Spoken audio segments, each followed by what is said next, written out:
To power off Pixel 8 without the touchscreen, pause the video and prepare your Pixel 8. We're going to do a key combination in 3, 2, 1. Press and hold power and volume up and keep these two held down until I release. So this will be around 10 seconds or so. So keep on holding and now release from both buttons.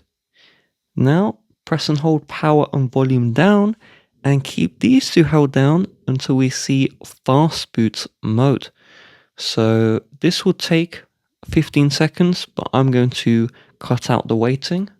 In fast boot mode, release from both buttons.